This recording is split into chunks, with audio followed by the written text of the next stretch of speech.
Assalamu alaikum wa rahmatullahi wa barakatuh. Que la paix soit sur vous. C'est un nouvel épisode. Et ces épisodes sont palpitantes. Elles le sont d'autant plus si nous en comprenons l'essence, l'essentiel, la quintessence et que nous essayons d'en saisir l'essentiel afin d'en faire une lumière pour nos vies. C'est l'objet de ces vidéos et j'espère que nous atteignons les objectifs. En tout cas, nous essayons. C'est toujours avec Moïse. C'est une histoire fabuleuse et merveilleuse. Ce prophète, ce n'est pas un hasard, est un modèle et ce n'est pas donc un hasard si son histoire est la plus racontée de tout le Coran. Et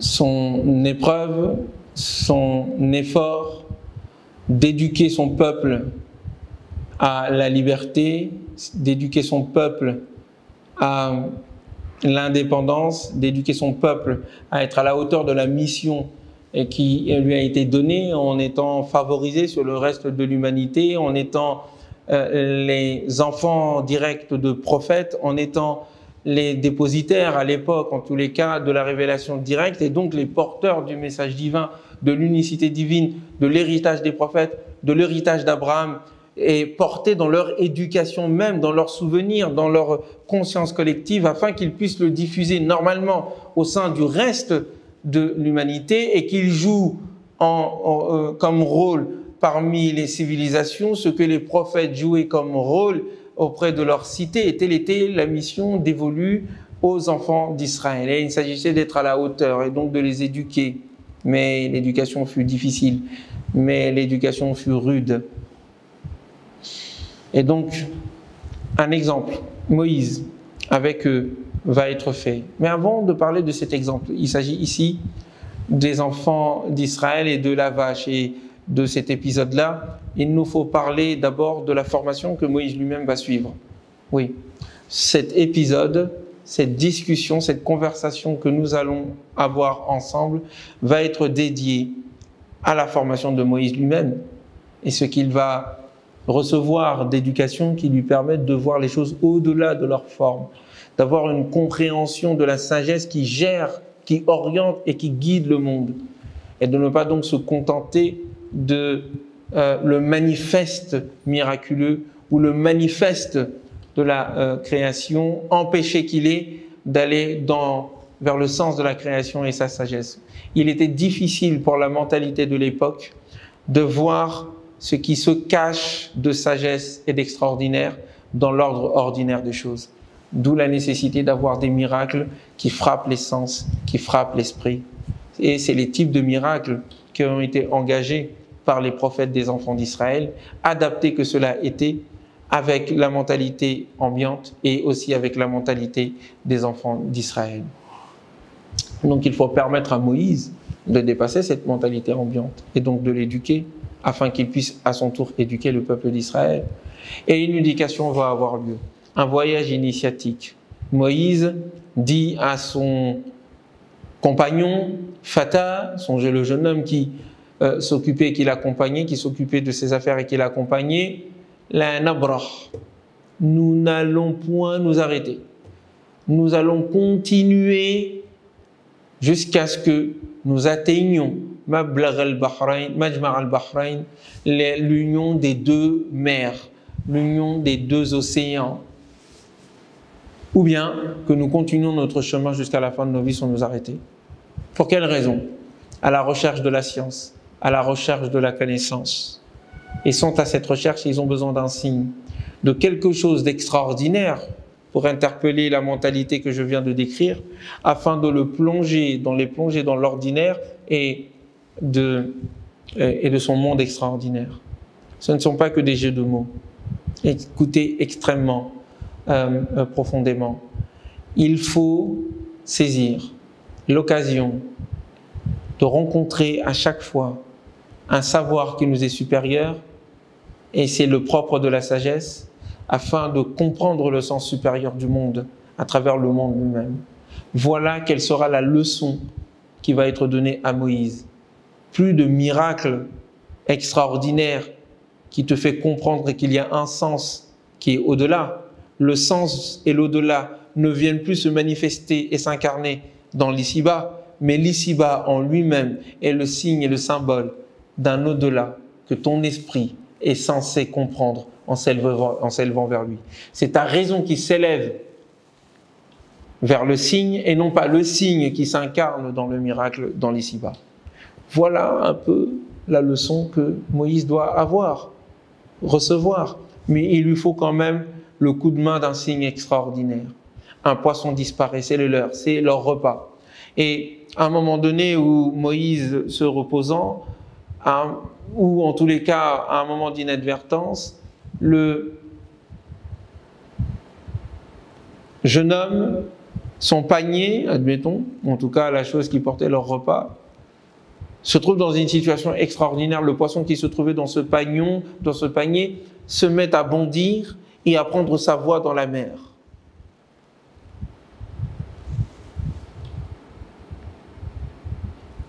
Mais un oubli a lieu, tout aussi extraordinaire. Mais cet oubli sera le signe que quelque chose d'extraordinaire a lieu dans le moment ordinaire.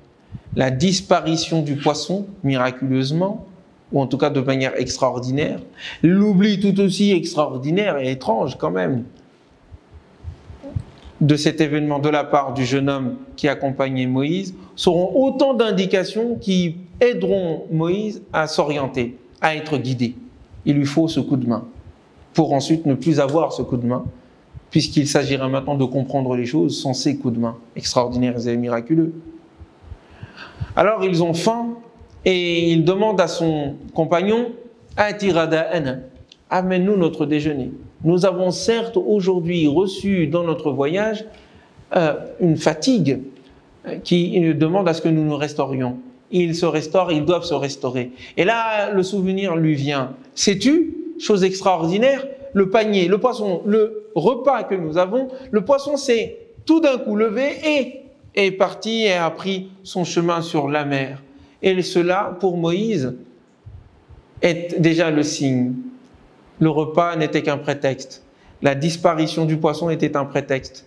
L'oubli lui-même de cet individu était un signe. Et lui dit, revenons en arrière, nous allons trouver ce que nous recherchons. Ils reviennent en arrière, là où le poisson a disparu, et là, ils tombent nez à nez, et non par hasard, mais vous voyez déjà ce que l'on pourrait appeler en théorie quantique, ou en tout cas dans les théories qui se fondent sur la physique quantique, ce qu'on appelle la synchronicité, la manière dont les rencontres fortuites sont faites afin de faire aboutir à une évolution extraordinaire à l'humanité ou à l'individu, ce qui indique que cette synchronicité est voulue par un auteur au-delà. Les éléments sont ordonnés selon une volonté, comme la relation entre les événements sont aussi le fruit de la volonté. Et atteindre ce niveau de compréhension par rapport au temps, plus difficile à atteindre que les niveaux de compréhension des relations et de l'ordre qui est dans l'espace, et ce qui doit faire atteindre Moïse la sagesse. Et par au-delà, et à travers lui, nous faire atteindre cette sagesse et cette connaissance supérieure. Alors, il rencontre cet homme. Et cet homme, que la tradition appelle Al-Khidr, mais que nous allons appeler l'homme pieux ou le serviteur pieux, car c'est ainsi que le Coran l'appelle dans la sourate Al-Kahf, est interpellé par Moïse et celui-ci lui demande « Je voudrais t'accompagner. Me permets-tu de t'accompagner, d'être ton compagnon, d'être ton élève? Je veux ton savoir. C'est un long chemin qui m'a fait venir à toi et un voyage des plus conséquents, juste pour que ce que Dieu t'a donné comme connaissance devienne mienne. Juste pour que tu me donnes un peu de la connaissance et de la sagesse que Dieu t'a donnée. » Et la réponse est immédiate. Elle met Moïse, le chercheur de la connaissance, face à ses limites. Et il faut cette limite pour qu'ensuite, et la conscience de cette limite, pour pouvoir la dépasser vers d'autres limites. L'enseignement commence par la limitation et la prise de conscience de la part de l'élève et de l'apprenant de ses propres limites. Il faut que tu connaissent ton ignorance pour que tu puisses connaître. Et naka, tu ne peux pas. Tu ne peux pas être patient avec moi. Innaka lan tastati'a ma'iya sabra. Et comment d'ailleurs est-ce que tu pourrais être patient pour des choses dont tu n'as aucune connaissance, dont ta connaissance ne cerne pas la réalité? Tu ne peux pas patienter, tu ne peux pas comprendre, tu ne peux pas saisir, donc tu ne vas pas endurer, donc tu ne vas pas persévérer avec moi. Je te donne donc deux choses. Je te dis la limite de ta connaissance et je te dis la connaissance, les conditions pour que tu puisses augmenter tes connaissances avec moi. Il te faut de la patience. Mais cette patience, tu ne peux l'avoir car la connaissance que tu as des choses est limitée. Mais tu dois être conscient de cette limite si tu veux continuer et si tu veux m'accompagner pour au moins apprendre. Moïse saisit et lui promet d'être patient et lui demande d'accepter son compagnonnage. En tout cas, sa compagnie. Et donc la condition est donnée, troisième étape. Alors j'ai pour une condition, tu ne me poses pas de questions. Intéressant. On pourrait dire, mais c'est la question qui permet aux gens de pouvoir comprendre et de saisir. Oui, certes. Mais quelquefois, il faut laisser l'élève faire son propre cheminement, faire son propre chemin. Or, le questionnement, or la question posée afin d'avoir une réponse rapide empêche l'évolution de celui qui questionne. Le miracle immédiat qui frappe les yeux, si l'élève en a besoin, empêche l'apprenant, empêche l'itinérant, empêche le cheminant de pouvoir évoluer et cognitivement atteindre un niveau supérieur. Et donc, quelquefois, il faut laisser l'autre, il faut laisser celui à qui l'on donne l'enseignement se poser des questions, chercher la réponse, et quelquefois même le laisser ne pas trouver de réponse. Car cela participe de son évolution intellectuelle et spirituelle. Et donc, ne me pose pas de questions et avance avec moi. Ne me dis rien tant que moi, je ne te donne pas d'explication et je ne te donne pas les raisons de mon attitude et de mon acte. Alors, ils prennent le bateau. Vous connaissez l'histoire, mais il s'agit d'en tirer des enseignements. Le bateau est pris et ce bateau étant pris par des gens généreux, des pauvres, qui vont les accompagner et les mener vers l'autre rive. L'homme pieux n'a pas d'autre attitude pour les remercier que de trouer le bateau. La conséquence est immédiate. Le bateau risque de couler, dirons-nous. Et Moïse le voit. Est-ce que c'est la manière dont tu veux remercier ces gens? Tu voudrais donc trouer ce bateau, y mettre un trou afin que nous coulions? Et il lui dit, n'ai-je pas dit que tu ne pouvais pas être patient envers moi? Que ton endurance a ses limites avec moi? Que ta persévérance n'existera pas avec moi? Il lui dit, excuse-moi, je ne recommencerai plus. Et ils continuent leur chemin. Et continuant, ils découvrent un enfant. Et en jouant avec d'autres, il attrape cet enfant et il le tue. Acte ignoble, horrible. Un homme pieux qui fait cela, mais quel homme pieux!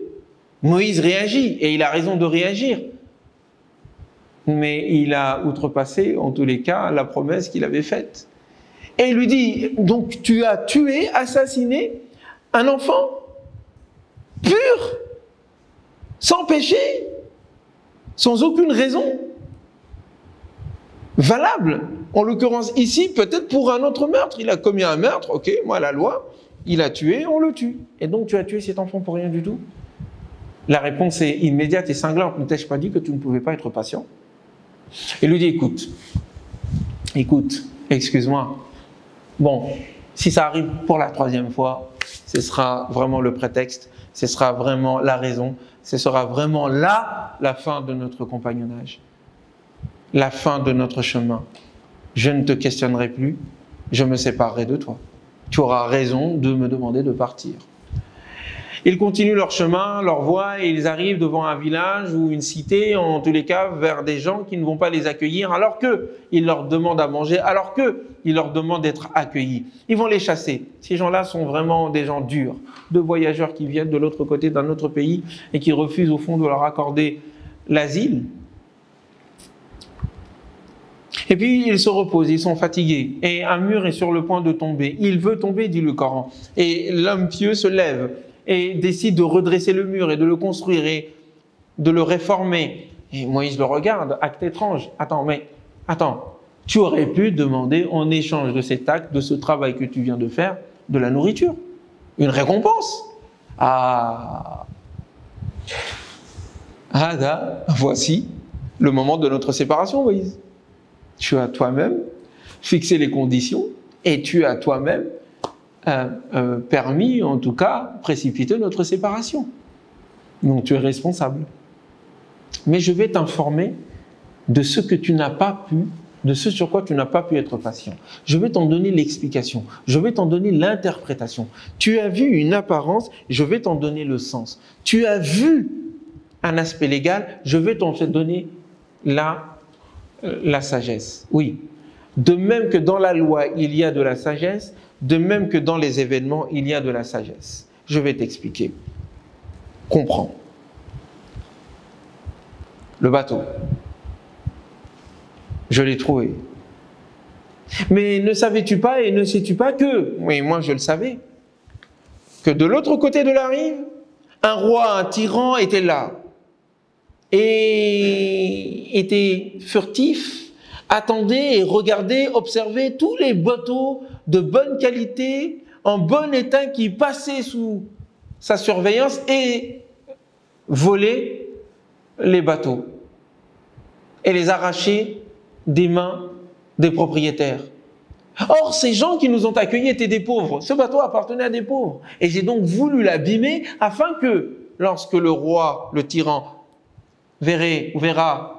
lorsqu'il verra le bateau et son état, il s'en éloigne et ne leur vole pas le bateau dont ils avaient tant besoin pour pouvoir subvenir à leurs besoins. C'est la première raison. En apparence, donc, un événement a lieu.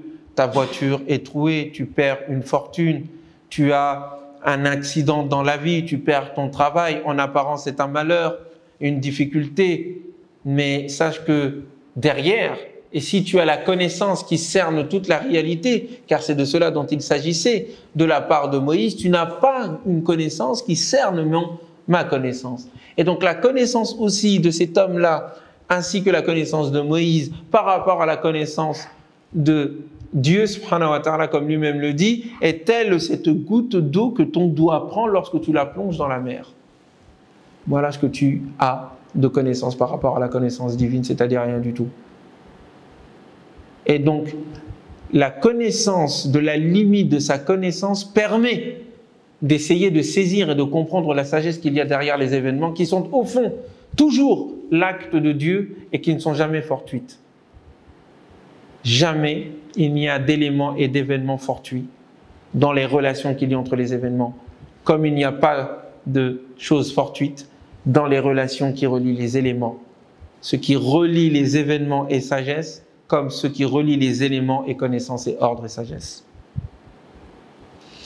Continue donc. Quant à l'enfant, oui, c'est une chose horrible, je l'ai tué. Mais tu ne sais pas ce qu'il y avait dans l'avenir. Comme tu n'avais pas connaissance de ce qui se passait dans l'espace, au-delà, et si tu avais eu connaissance de cela, tu aurais compris mon acte, eh bien tu n'as pas connaissance ici, non pas par rapport à l'espace, mais par rapport au temps. Des signes, des choses m'indiquaient que cet enfant allait conduire ses parents pieux dans la perdition et vers l'enfer. Or, il allait être remplacé par un frère, par un autre enfant, qu'attendait la mère, ou qu'attendra la mère. Et donc je l'ai remplacé, j'ai voulu que notre Seigneur, nous avons voulu que cet enfant ne les perde pas, que cet enfant ne les pousse pas vers la perdition en raison de la sienne, et qu'il soit remplacé par un enfant plus pieux, un enfant meilleur, qui remplira ses parents de joie. Troisièmement, ici, le niveau d'information dépasse l'espace et dépasse le temps, car il est au-delà. Un père est mort et a laissé son trésor, mais il est mort. Et ses enfants sont petits, ce sont deux orphelins, ils n'ont pas les moyens. Or, ce mur cachait le trésor. et la volonté du père défunt était que les deux enfants, grandissant et devenant forts, puissent eux-mêmes déterrer le trésor. Imagine si le mur était tombé et que ces gens si méchants qui n'ont pas pu et qui n'ont pas voulu nous accueillir, imagine si ces gens méchants avaient eu connaissance de ce trésor. Crois-tu qu'il va, c'est moi qui parle ici, ce n'est plus l'homme pieux, mais croyez-vous qu'ils vont laisser ce trésor entre les mains de ces orphelins? Ils vont tout voler. Mais cette information n'existe pas sur terre. L'homme est mort. Seul Dieu connaît cela. Alors, ton Seigneur a voulu, regardez la formulation, j'ai voulu, nous avons voulu, ton Seigneur a voulu. Ton Seigneur a voulu que ce trésor soit préservé et que, en conséquence, les deux enfants grandissant puissent avoir accès à ce trésor.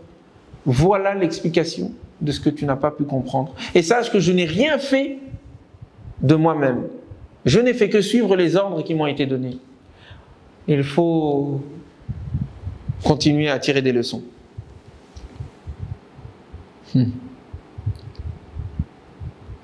Tous ces exemples-là sont en train, au fond, de dessiner le destin. Al-Khidr, que la tradition appelle Al-Khidr, ou l'homme pieux, tel que la Sourate Al-Kahf l'appelle, est en train d'incarner, au fond, l'action de Dieu sur terre.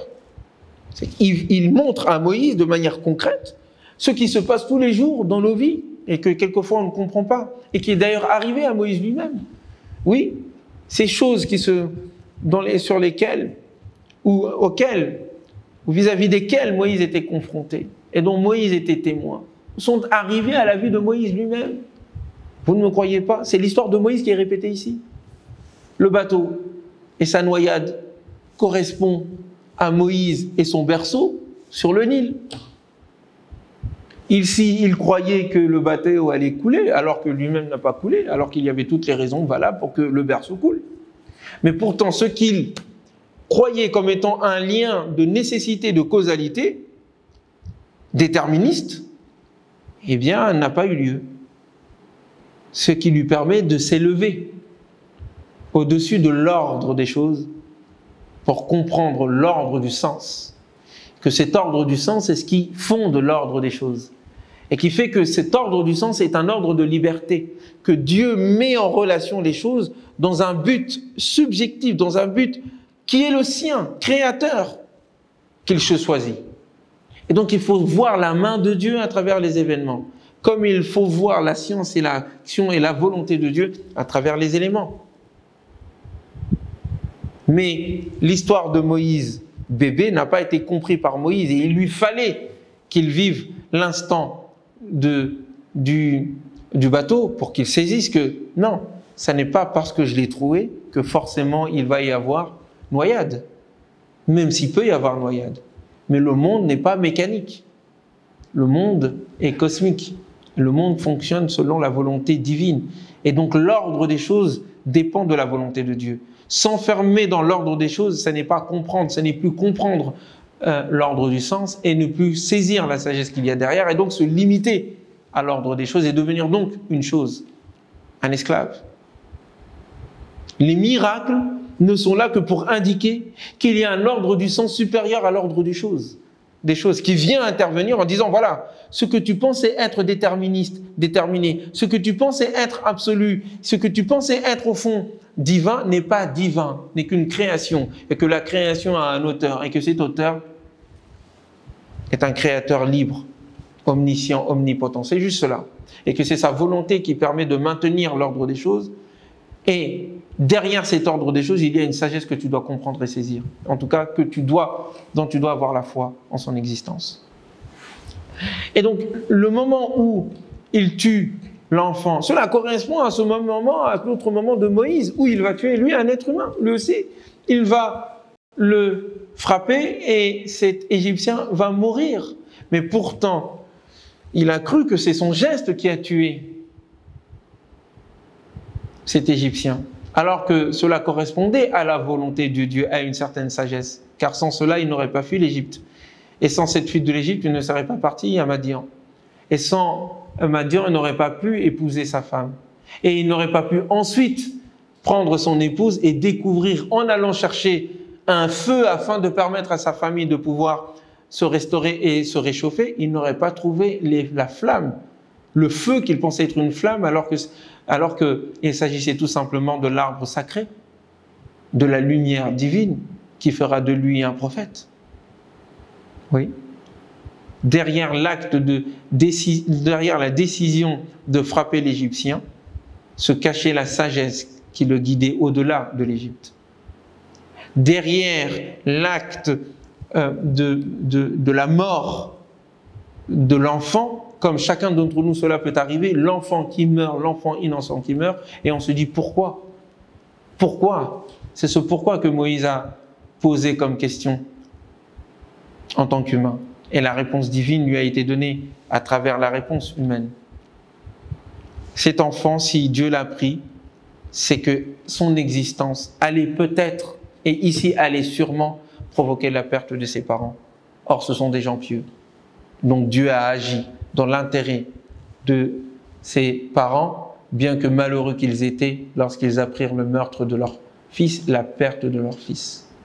Et quant à ces deux orphelins, eh bien, ils correspondent à ces deux femmes que Moïse a lui-même aidées sans demander un retour. Moïse n'a pas demandé de récompense quand il a aidé ces deux femmes. Et pourtant, il demande ici une récompense de la part des gens qui habitent dans cette cité dans laquelle se trouvait ce mur qui était sur le point de tomber. Ici, il n'a pourtant pas demandé de récompense. Là-bas, il demande de la récompense. Pour quelle raison? Qu'est-ce qui s'est passé? C'est que Moïse fonctionne, alayhi salatu wassalam, sur un point de vue de concret, de règles de loi. Il voit une injustice flagrante. Lui est en train de se battre avec lui. Celui-ci est l'oppresseur, celui-ci est l'opprimé. On y va direct, on règle le problème. Je vais le frapper. C'était justifié. La loi le permet. Très bien. Cependant, quelquefois la loi, sans en comprendre l'esprit, fait que si nous respectons à la lettre la loi et que nous n'en comprenons pas la sagesse, nous pouvons être complètement bloqués. Et donc, en apparence, je laisse le bateau s'en sortir. Moralement, je suis innocent, mais je laisse quand même le bateau entre les mains d'un tyran et ces pauvres-là ne vont rien avoir. Deuxièmement, ça c'est au niveau de la loi, mais au niveau de la connaissance des lois de l'univers. Là, c'est les lois morales et là, c'est les lois de l'univers. Il y a aussi un esprit.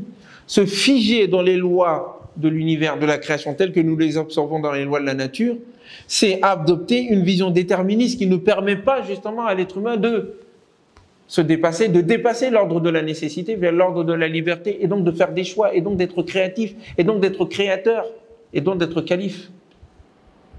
Vous saisissez? Donc il fallait libérer Moïse de l'emprise de la lettre de la loi, tout en respectant la lettre, et de la lettre des lois de la nature, tout en respectant la lettre, mais en voyant le sens et la sagesse dans l'un et dans l'autre. Et il en va de même quand il décide d'aider les deux femmes. La situation le nécessitait. C'est un homme d'une haute moralité. La loi demande à ce qu'il les aide, oui.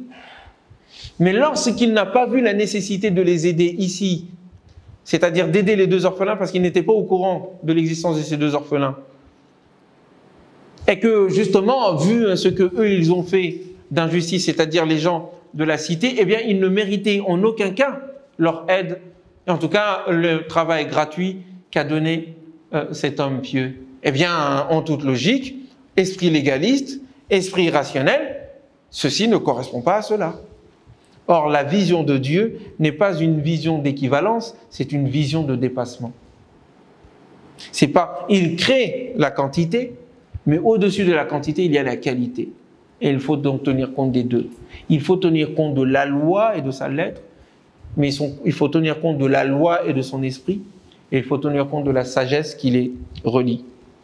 Il faut tenir compte des lois de la nature, il faut tenir compte de l'esprit ou de la vision spirituelle et religieuse qui commande notre interprétation des lois de la nature, et il faut comprendre la sagesse qui permet de relier les deux et qui nous donne une compréhension des événements et des éléments qui sont sous le commandement divin à chaque fois, et qui fait que Dieu est toujours présent, non pas directement à travers des miracles cette fois-ci, extraordinaires qui viennent frapper les esprits, mais à travers l'ordre normal, la conduite normale de l'univers, à travers la conduite de l'histoire et la conduite donc des événements et la conduite de la nature et donc des éléments. Il s'agissait d'apprendre à Moïse de voir la main de Dieu et sa présence à travers l'ordinaire, afin qu'il puisse lui aussi ensuite l'enseigner aux enfants d'Israël. Leçon qu'ils vont avoir du mal à comprendre et à saisir. Mais nous allons discuter de cela une autre fois. Mais vous voyez, c'est une histoire extrêmement riche. Je n'ai même pas dit la moitié de ce qui peut être dit et de ce que moi, en tout cas, je souhaitais dire là-dessus. Mais cette histoire est la quintessence. Elle incarne la vision philosophique et la vision religieuse de la présence de Dieu dans l'histoire et dans les éléments, et qu'il s'agit de découvrir et de sentir non à travers la demande de l'incarnation du divin et de ses actes directement de manière visible et manifeste, mais au contraire à travers l'élévation de l'esprit humain et de la raison, en étudiant l'ordre des éléments, en étudiant l'ordre des événements, afin d'en comprendre le sens et d'aller au-delà. Voilà. Je n'attends pas, enfant que je suis, la chose manifeste qui me parle, mais j'écoute la voix adulte que je suis, du sens qui m'interpelle et qui m'élève. Tel est l'enjeu. Et ce qui fut réservé à Moïse et que les enfants d'Israël n'ont pu comprendre que très difficilement, et n'ont jamais vraiment compris, sera le début par lequel la révélation de Mohammed commencera, quand il demandera à Mohammed et ainsi qu'à ceux qui sont avec lui de lire la création, de lire l'univers. Nous avons commencé là où les enfants d'Israël ont terminé. Mais c'est la prochaine leçon, la prochaine histoire, toujours avec Moïse et les enfants d'Israël. Que la paix soit sur vous et que sa sagesse et sa tendresse nous accompagnent. Je vous souhaite un très bon Ramadan. Wassalamu alaikum wa rahmatullahi wa barakatuhu.